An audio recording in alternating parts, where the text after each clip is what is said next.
Doctor Mohammad Yunus যেভাবে ৮ তারিখে Paris থেকে এসে ক্ষমতার মসনদে বসেছেন, একটা নতুন ইতিহাস তৈরি হয়েছে। তো সেইভাবে আওয়ামী লীগ শেখ হাসিনা আবার টুস করে যদি ঢুকে পড়ে তাহলে একটা ভূমিকম্প হয়ে যাবে রাজনীতিতে। এবং দেখবেন যে অনেকের কাপড় নষ্ট হয়ে যাবে, অনেকের হার্ট অ্যাটাক হয়ে যাবে, হাসপাতালগুলো সব ভরে গেছে, একটা চারিদিকে শুধু কান্নার রোল পড়ে যাবে, হাউ মাউ করে কান্না করে এ কি হলো কিয়ামত কয়দিন আর বাকি।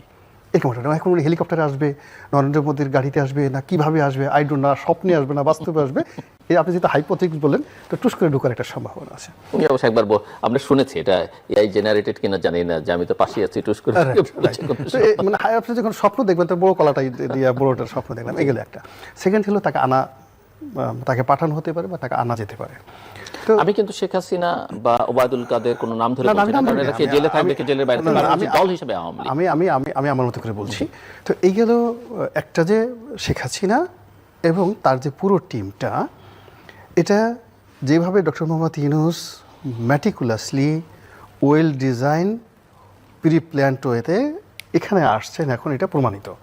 এভাবে শেখ হাসিনার প্রত্যাবর্তনটাও ম্যাটিকুলাস, মানে প্রি প্ল্যান্ড ওয়েতে কারো দ্বারা ইনফ্লুয়েন্স যদি হয়ে যায়, তাহলে এক ধরনের মানে বাংলাদেশের রাজনীতিতে কিয়ামত এবং বিএনপির অস্তিত্ব থাকবে না বাংলাদেশে, যেটা আমি বলছি। বিএনপির অস্তিত্ব থাকবে না, এর কারণ হলো থাকবে জামাত থাকবে, এনসিপি লাভবান হবে, এমনকি ডক্টর মোহাম্মদ ইউনূসেরও লাভ হবে আওয়ামী লীগ আসলে, মানে যদি এইভাবে হয়। এর কারণ হলো এই যে সারা বাংলাদেশে খুব ম্যাটিকুলাসে যে কাজটা করা হয়েছে, এই যে শেখ হাসিনার বিরুদ্ধে 300, 400, 500 যে হত্যা মামলা দিয়েছে, কারা দিয়েছে? সব তো বিএনপি লোক দিয়েছে।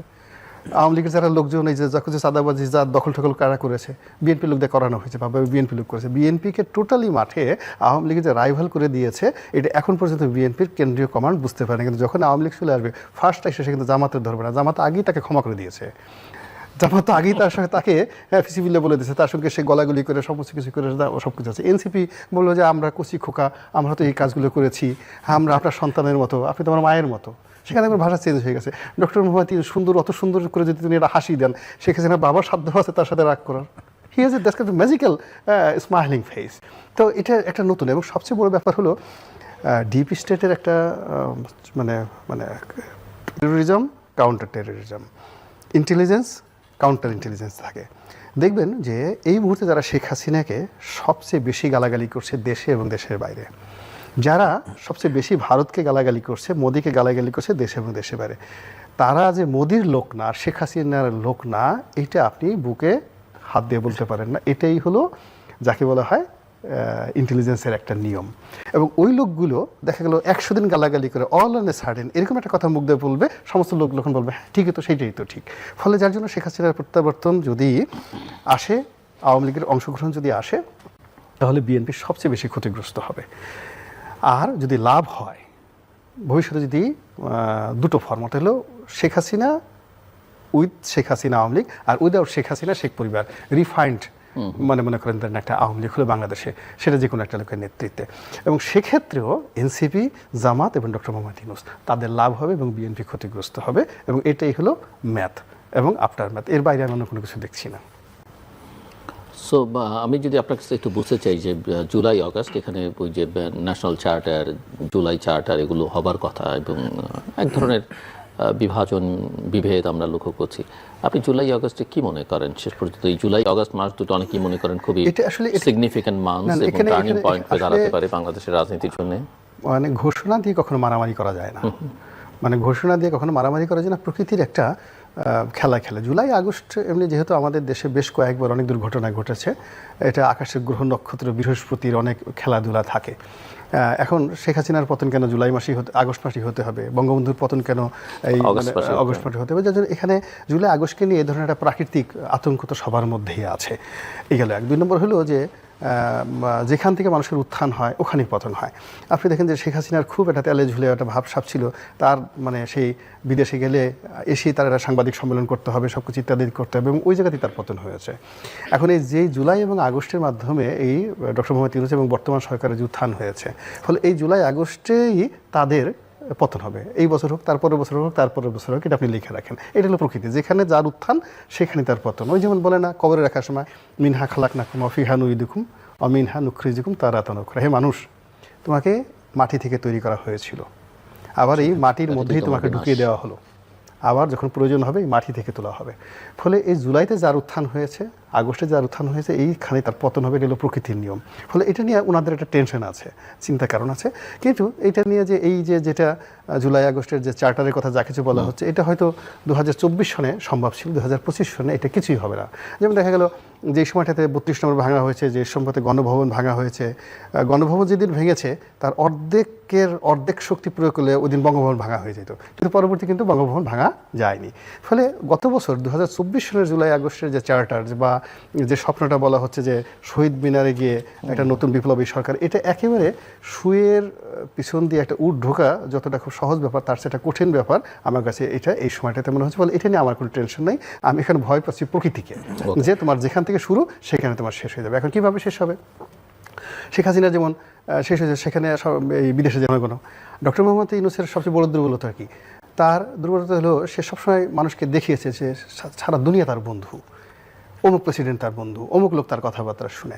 এখন ওই জায়গা থেকে তার যে কোঅপারেশনের পরিবর্তে যখন ডিসকোঅপারেশনটা শুরু হয়ে যাবে, এবং এটা আলটিমেটলি শুরু হয়ে গেছে। আপনি দেখেন বাংলাদেশে এই যে একটা জাতিসংঘের মানবাধিকার কমিশনের অফিস করা হচ্ছে, ভালো কথা।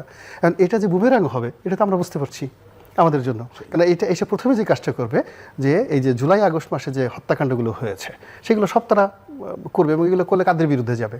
সরকারের বিরুদ্ধে যাবে, আর্মির বিরুদ্ধে যাবে, পুরো টানাটানি। এবং এখানে এই যে এখন যে সমকামিতা নিয়ে যে সমস্ত কথা হচ্ছে, এবং যিনি দায়িত্বপূর্ণ আসছেন, যেটি বিবিসিতে পর্যন্ত রিপোর্ট হয়েছে, বাংলাদেশের মতো একটা কনজারভেটিভ সোসাইটিতে এরকম একজন সমকামী কর্মকর্তা জাতিসংঘ নিয়োগ দিচ্ছে, মূলত এই দেশকে আরও এটা যেটা জঙ্গি দেশ। আলটিমেটলি দেখুন 3-4টা ঘটনা।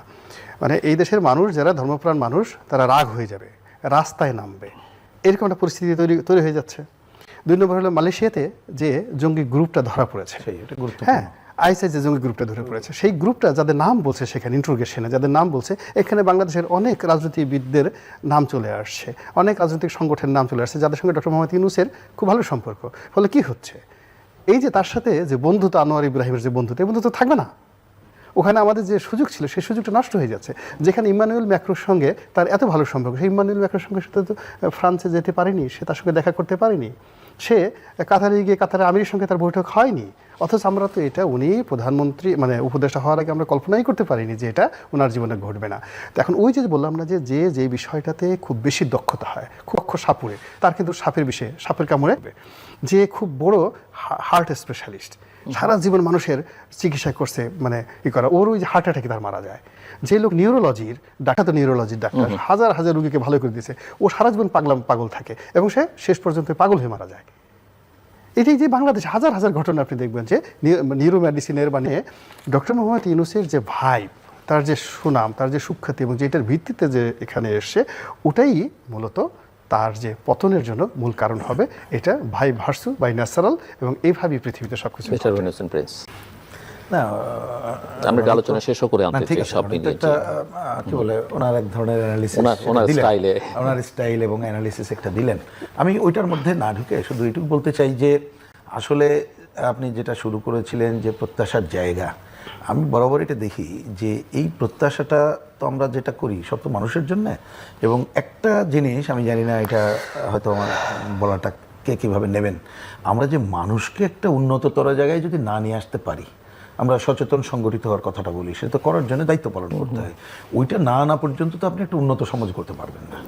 আমি শব্দগুলো কালচারাল অমুক টমুক বলতে পারি, সেটাই মানুষ যখন একটা আকাঙ্ক্ষা করে সে যখন এগিয়ে যায়, যখন সেই আকাঙ্ক্ষা বাধাগ্রস্ত হয়, তখন তো এটা আরও নতুন নতুন সংকট তৈরি হয়। বাংলাদেশ সেরকম একটা জায়গায় যাচ্ছে। একদিকে আমরা এই সময় যে দক্ষিণপন্থা তার উত্থানের জায়গাগুলো দেখতে পাচ্ছি, এবং উনি এইখানে যেটা বললেন, এই আলোচনাগুলো অত বেশি আলোচনা হয় না, খুবই জরুরি, বিশেষ করে মালয়েশিয়ার সর্বশেষ যে ঘটনাবলী বাংলাদেশে এদেরকে পাঠায়। এবং আপনি যেটা বললেন যে বাংলাদেশ রিক্ততা, এগুলো বোঝাই যায়। কারণ এর আগে আমরা দেখছি তো নিষিদ্ধ ঘোষিত যারা ছিল তাদের প্রচেষ্টাগুলো দেখছি না, এবং সরকারের সাথে এবং অন্যান্য বিভিন্ন বাহিনী টাহিনী তাদের মধ্যে অবস্থানগুলো কিন্তু সবই কোনোটাই অনালোচিত না, আলোচিত বিষয়। এবং সেইখানে জাতিসংঘের এই কথাটা তুলে ধরেছেন, এটা আমাদের কম আলোচনা হচ্ছে। আমি দেখলাম, যদি আমি ভুল না করে থাকি, আমাদের পররাষ্ট্র সচিবকে জিজ্ঞেস করা হয়েছে তারা এখানে আসছে, এটা ভালো হবে না মন্দ হবে, তো উনি নাকি এরকমই বলছেন যে এটা ভবিষ্যৎ বলে দেবে। উনি তাহলে একটা জিনিস যদি এখানে আসে, তাহলে আমি ভালো মন্দ বিবেচনা করে আসতে হবে। এবং পৃথিবীর যেসব দেশে তারা গেছে তাদের ভূমিকাগুলো কি, কোন ধরনের দেশে গেছে, তাহলে বাংলাদেশকে তারা কোন ধরনের দেশ হিসেবে ট্রিট করছে, এবং উনি তো একটা টেকনিক্যাল সাইডটা বললেন, যাকে দায়িত্ব দিচ্ছে বাংলাদেশের মধ্যে সেই টেকনিক্যাল বিষয়টা অনেক সময় প্রধান গুরুত্বপূর্ণ মারাত্মক, হয়ে ওঠে। লক্ষ লক্ষ মানুষ আসতে Yes, সেটা গুরুত্বপূর্ণ হয়ে ওঠে। ধরেন এক একজনের বিরোধিতা, আমরা এটাকে কারি বিবেচনা না থাকে এইটাকে ধরে এইটা জায়গা করবে। তো এইরকম একটা এনার্কি সিচুয়েশন, ওই যে ডিপ স্টেট অনেক কথা হয়, তারা তো এটা করারও চেষ্টা করতে পারে। যেটা হোক, তাহলে বাংলাদেশকে দীর্ঘদিন ধরে আমরা যে একটা গভীরতর সংকটে ফেলতে চাই ভূ রাজনৈতিক কারণে, তো এখন না, সেই পাকিস্তান আমল থেকে হচ্ছে। যে কোনোভাবে হোক, আমরা বিভিন্ন শাসন আমল দেখেছি, শাসন আমলের ত্রুটি বিচ্যুতি থাকতে পারে, কিন্তু আমরা এক ধরনের কিন্তু একটু রক্ষা করে চলছিলাম।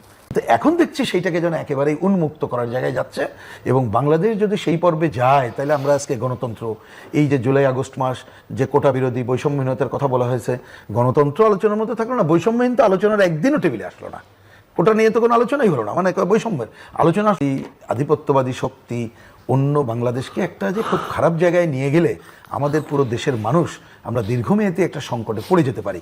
তা আমার মনে হয় সেই সংকট থেকে উত্তরণের জন্য এখনো সময় আছে। আমরা এটা চাইবো যে এই অন্তর্বর্তীকালীন সরকার, রাজনৈতিক দল এবং যারা একটু বৌদ্ধ মানুষ বলবো, সচেতন মানুষ, আমাদের নিজেদের কণ্ঠ আরো বেশি সোচ্চার করার কোনো বিকল্প আছে বলে আমাদের কাছে মনে হচ্ছে না। মিস্টার রনি, আমার এখানে শুধু বক্তব্যটা হলো যে আল্লাহ যাদের হাতে ক্ষমতা আছেন, আল্লাহ তাদেরকে হেদায়েত দান করুন, আর আমাদের যে জনগণ যারা আছেন তাদেরকে সচেতনতা দান করুন। এবং আমার সবচেয়ে একটা বড় সমস্যা, আর প্রতিটা মানুষের মধ্যে যে মবের আতঙ্ক ঢুকেছে, এই মবের আতঙ্কের কারণে আমরা যার যার অবস্থানে ঠিকমতো চিন্তা করতে পারছি না, কথা বলতে পারছি না, কাজ করতে পারছি না। ফলে আমাদের পেশা, মন, মানসিকতা, রুচি, আভিজাত্য, চরিত্র প্রত্যেকটার যে সূচক, সেই সূচকে বিশ্ব মানব হিসেবে মানুষের যে স্ট্যান্ডার্ড থাকা দরকার, সেই স্ট্যান্ডার্ডের দিকে আমরা ক্রমশ সাব স্ট্যান্ডার্ড হয়ে যাচ্ছি। গত 10 মাসে আমরা 2 লাইন ভালো কবিতা লিখতে পারিনি, একটা স্লোগান তৈরি হয়নি, একটা চিত্রশিল্পী তৈরি হয়নি। তো এই জায়গাগুলোতে যে একটা অশনির সংকেত, একটা পার্মানেন্টলি আমরা একটা বিরাট জাহিলিয়াতের দিকে চলে যাচ্ছি। এই দলগুলো দেখা গেল শত নির্যাতনের মধ্যে, আওয়ামী লীগের জমানাতে প্রচণ্ড নির্যাতন হয়েছে, যে ত্রিমুখী, আমার পরিবার শেষ করে দেওয়া, আমার ক্যারেক্টার অ্যাসাসিনেশন, আমার ব্যবসা বাণিজ্য, সব কিছু, এত কিছু করার পর রাত্রি 12টা 1টার সময় আমি সেই 5ই আগস্ট রাত্রে আমি ঘুরে বেড়াইছি। আমার কিন্তু মনের মধ্যে কোনো ভয় ছিল না। একদিকে এক পক্ষ আমাকে ডিস্টার্ব করতেছে, অন্যদিকে আরও 10টা বন্ধুকে আমি টেলিফোন করে সেই অবস্থা হয়ে গেছি। এখন কেউ কাউকে উপকার করাতে দূরের কথা, বড় বড় সে বসে সচিব বলেন, আইজি বলেন, ডিআইজি বলেন, তারা যে অসহায় চেহারা তাদের দিকে কান্না আসে। এখন আপনি চিন্তা করেন, এনবিআর আমার ট্যাক্স কালেকশন করে দেখেন, তারা সবাই চাকরি আতঙ্কে ভুগতেছে, ডিসি সাহেব ভুগতেছে, কখন তার অফিসে তালা লাগাই দিবে। হবে একটা রাষ্ট্র আসলে চলতে পারে না। এই জায়গা থেকে আমাদেরকে যত দ্রুতটা সম্ভব এখান থেকে বের হয়ে আসতে হবে, এবং এই কাজটি এখানে এই যে যারা কাজ করছে তাদের দিকে তাকাতে হবে না। এদেশে যারা মূল রাজনৈতিক দল, যারা লিডার্স, তাদেরকে সত্য কথাটা বলতে হবে, সাহস করে এবং রুখে দাঁড়াতে হবে, এবং একটা সেকেন্ড যদি তাদের জীবন থেকে সময় চলে যায়, তাদের প্রত্যেকটাকে এটার দায় মেটাতে হবে। এই যে এখন ওখানে গিয়ে যে পোলাও কর্মা খাচ্ছে, 2 দিন পরে সে কথা বলবে, ওই সুযোগ তাদের হবে না। তার আগে আগামীকাল তারা যে কথাটা বলবে, সেই কথাটা আজকেই তাদের বলা উচিত। দর্শক, অনুষ্ঠানের শেষ প্রান্তে আমরা সামাজিক যোগাযোগ মাধ্যম ফেসবুক তৃতীয় মাত্রা লাইভ স্ট্রিম হচ্ছে, আপনারা দেখতে পারেন। টেলিভিশন পর্দায় দেখতে না পারলে যে কোনো সময় যে কোনো স্থান থেকে তৃতীয় মাত্রা চ্যানেলটি সাবস্ক্রাইব করে পর্ব বা পুরোনো পর্বগুলো আপনারা দেখতে পারেন। সেগুলো আমার রনি এবং অসংখ্য ধন্যবাদ এই আলোচনা অংশগ্রহণের জন্য। কথা ধার করেই বলি যে সময় বহিয়া যায়। আসলে বাংলাদেশ এমন একটা সংকটময় জায়গায় দাঁড়িয়ে যে প্রতিটা মুহূর্ত অত্যন্ত গুরুত্বপূর্ণ, এবং বাংলাদেশের স্বাধীনতা, সার্বভৌম, নিরাপত্তা, রাজনৈতিক, অর্থনৈতিক, সামাজিক স্থিতিশীলতার জন্য নির্বাচনের কোনো বিকল্প নেই। এবং নির্বাচন যত দ্রুত হয়, যত দ্রুত, এবং বাংলাদেশের ইতিহাস বলে প্রায় 80 দিনের মধ্যেই নির্বাচন করা সম্ভব। 78 দিনে বাংলাদেশের নির্বাচন হয়েছে, এবং নির্বাচন কমিশনের যে কোনো সময় যে কোনো পরিস্থিতিতে নির্বাচন করবার প্রস্তুতি থাকাই উচিত। যদি সেই প্রস্তুতি তাদের না থাকে, তাদের আসলে এটা দায়িত্বহীনতা, এবং এই দায়িত্বে তারা থাকবার যোগ্যতা রাখেন না। সব মিলিয়ে বাংলাদেশকে আসলে নির্বাচনের দিকে যেতে হবে, এবং সেই নির্বাচন জানতন নির্বাচন নয়, কোনো ম্যানিপুলেটেড নির্বাচন নয়, কাউকে ক্ষমতায় বসিয়ে দেবার নির্বাচন নয়। জনগণ যাকে ভোট দেবে সেই যেন ক্ষমতায় যেতে পারে, এবং জনগণের মতামতের বহিঃপ্রকাশটা যেন নির্বাচনী ফলাফলে থাকে, এবং তার জন্য একটা অবাধ, সুষ্ঠু, গ্রহণযোগ্য, অংশগ্রহণমূলক, শান্তিপূর্ণ, আন্তর্জাতিক মানসম্পন্ন নির্বাচন অনুষ্ঠান করতে হবে। সেটা করবার সক্ষমতা বা নিরপেক্ষতা বর্তমান সরকারের আছে কিনা সেটা খতিয়ে দেখা দরকার। রাজনৈতিক দলগুলো সেটা বিশ্লেষণ করবেন, কারণ প্লেয়ার তারা। একই সঙ্গে তত্ত্বাবধায়ক সরকারের বিধানটিও আদালতে ঝুলে আছে, সেটারও হয়তো আমরা আশা করছি যে নিষ্পত্তি হবে, এবং নিষ্পত্তি হলে সেটা কীভাবে হবে। সব কথার মূল কথা, বাংলাদেশ একটা নিরপেক্ষ, নির্দলীয় সরকারের অধীনে দ্রুততম সময়ের মধ্যে ভালো নির্বাচন দরকার।